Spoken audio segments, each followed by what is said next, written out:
Hi viewers, எல்லாருக்கும் வணக்கம். So இந்த வீடியோவில் என்ன பார்க்க போகிறோம் அப்படின்னு பார்த்தோம்னா, நம்ம நிஃப்டி இண்டெக்ஸ் ஃபண்டு அதுக்கும் நிஃப்டி பீஸ் அதாவது நிஃப்டி ETF அதுக்கு உண்டான டிஃப்ரென்ஸ் என்ன, எதில் இன்வெஸ்ட் பண்ணுறது பெஸ்ட் அப்படிங்கிறத வந்து பார்ப்போம். இந்த வீடியோவை ஸ்கிப் பண்ணாமல் பாருங்கள். ஸோ அப்போ தான் எண்ட் ஆஃப் த வீடியோவில் உங்களுக்கு எது சூஸ் பண்ணணும் அப்படிங்கிற ஒரு ஐடியா கிடைக்கும். அங்கே வீடியோக்குள்ள போகலாம். ஃபஸ்ட்டு பார்த்தோம்னா நிஃப்டி ETF பார்த்தோம்னா இது எக்ஸ்சேஞ்ச் ட்ரேடட் ஃபண்ட் அப்படின்னு சொல்லுவாங்க. இது வந்து நார்மல் ஸ்டாக்ஸை வாங்குற மாதிரி தான். ஸோ நீங்கள் வந்து டேரெக்டாக ஆப்பில் வந்து நீங்கள் வந்து ETF பை பண்ண முடியும், செல் பண்ணிக்க முடியும். நெக்ஸ்ட் இண்டெக்ஸ் ஃபண்டு எப்படின்னு பார்த்தோம்னா இது வந்து மியூச்சுவல் ஃபண்ட் கம்பெனி மூலமாக நம்ம இதை பை பண்ண முடியும். ஸோ இது வந்து நம்மளுக்கு யூனிட்ஸாக வந்து தருவாங்க. இது வந்து நிஃப்டியோட பர்ஃபார்மன்ஸை பேஸ் பண்ணி எவ்ரி டைம் வந்து இந்த யூனிட்ஸும் சரி ப்ரைஸும் சரி சேஞ்ச் ஆகிட்டே இருக்கும். ஸோ நெக்ஸ்ட் வந்து ட்ரேடிங் எப்படி நடக்கும் அப்படின்னு பார்த்தீங்கன்னா, இது வந்து ETF வந்து நார்மல் ஸ்டாக்ஸ் பை பண்ணுற மார்க்கெட் ஹவர்ஸில் வந்து நீங்கள் பை ஆர் செல் பண்ண முடியும். டிமாண்ட் அண்ட் சப்ளை பொறுத்து ப்ரைஸ் வந்து வேரி ஆகிட்டே இருக்கும்.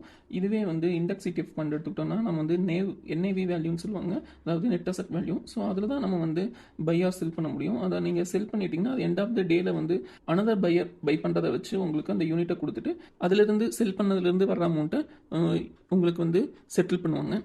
ஸோ இன்வெஸ்ட்மெண்ட் எப்படி பண்ணுவோம் அப்படின்னு பார்த்தோம்னா, இப்போ நிஃப்டி ETF பார்த்தோம்னா மார்க்கெட்டோட வேல்யூவை பொறுத்து ப்ரைஸ் ஃபிக்ஸ் பண்ணியிருப்பாங்க. அதாவது இன்னைக்கு பார்த்தீங்கன்னா 192.1 192.5 அந்த மாதிரி அப் அண்ட் டவுன் இருக்கும். ஸோ நீங்கள் அதில் வந்து உங்களுக்கு எவ்வளோ யூனிட்ஸ் வேணுமோ நீங்கள் பை பண்ண முடியும். இதுவே வந்து இண்டெக்ஸ் மியூச்சுவல் ஃபண்ட் பார்த்தீங்கன்னா அது வந்து அவங்க company or broker mutual fund company வந்து எவ்வளோ ஃபிக்ஸ் பண்ணுறாங்களோ நீங்கள் அதை மூலயமா தான் வாங்க முடியும். ஸோ அதுவும் NAV வேல்யூ பேஸ் பண்ணி தான் இருக்கும். ஸோ அதில் வந்து உங்களுக்கு யூனிட்ஸாக கொடுப்பாங்க.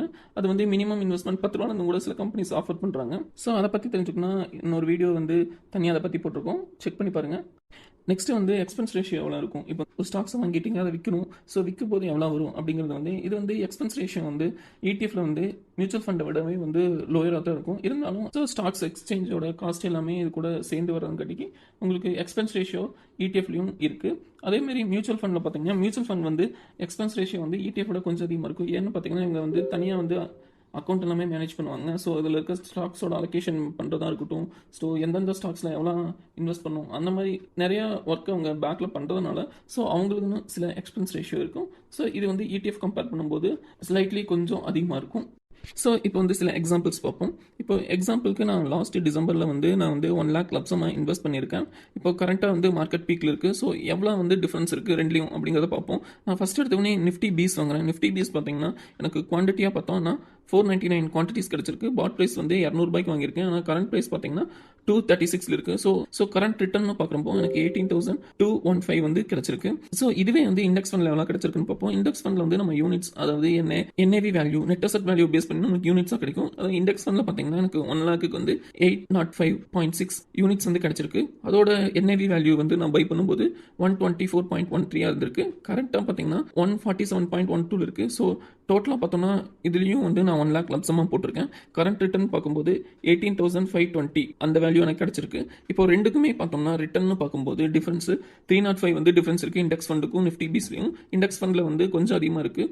ஸோ இது வந்து மேஜர் டிஃபரன்ஸ்லாம் எதுவும் கிடையாது. பட் வந்து இந்த விஷயங்கள் சின்ன சின்ன விஷயம் வந்து எக்ஸ்பென்ஸ் ரேஷியோவில் வந்து அட்ஜஸ்ட் ஆக சான்ஸ் இருக்குது. ஸோ உங்களுக்கு வந்து எது கம்ஃபர்டபுளோ அதை வந்து நீங்கள் வந்து பை பண்ணிக்கலாம். ஸோ இப்போ Nifty ETF versus index fund, so இதுக்கான கம்பேரிசன்ஸ்லாம் பார்த்தாச்சு. உங்களுக்கு ஒரு சில ஐடியாஸ் கிடைச்சிருக்கும். இப்போ நிஃப்டி ETF வந்து இப்போ வந்து உங்களால் மார்க்கெட் ஹவர்ஸில் உங்களால் மார்க்கெட்டை டெய்லியும் வாட்ச் பண்ண முடியும். இப்போ நிஃப்டி 200 பாயிண்ட் இறங்குதுன்னா ஸோ நீங்கள் அந்த நைட் டைமில் போய் நீங்கள் ETF ஃபண்டை வந்து டேரெக்டாக பை பண்ணிங்கன்னா உங்களுக்கு கரண்ட் ப்ரைஸில் என்னவோ இருக்கோ அந்த ப்ரைஸில் உங்களால் வாங்க முடியும். ஆனால் இண்டெக்ஸ் ஃபண்ட் வந்து அந்த மாதிரி வாங்க முடியாது.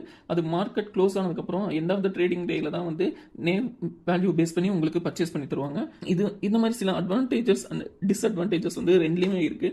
ஸோ இப்போ வந்து நீங்கள் வேலைக்கு போகிறவங்க என்னால் இதெல்லாம் வாட்ச் பண்ண முடியாது, நான் மந்த்லி 1000 போடுவேன், அதுவே வந்து இன்வெஸ்ட் பண்ணணும் அப்படிங்கிறவங்களுக்கு வந்து இண்டெக்ஸ் ஃபண்டு மியூச்சுவல் ஃபண்டு அதெல்லாமே ரொம்பவே யூஸ்ஃபுல்லாக இருக்கும். ஸோ இப்போ நிஃப்டி பீஸ் அண்ட் இண்டெக்ஸ் ஃபண்டுக்கு அவங்களோட ஓன் ப்ரிஃபரன்ஸ் தான். எது சூஸ் பண்ணுறீங்களோ அதை சூஸ் பண்ணி இன்வெஸ்ட் பண்ணுங்க.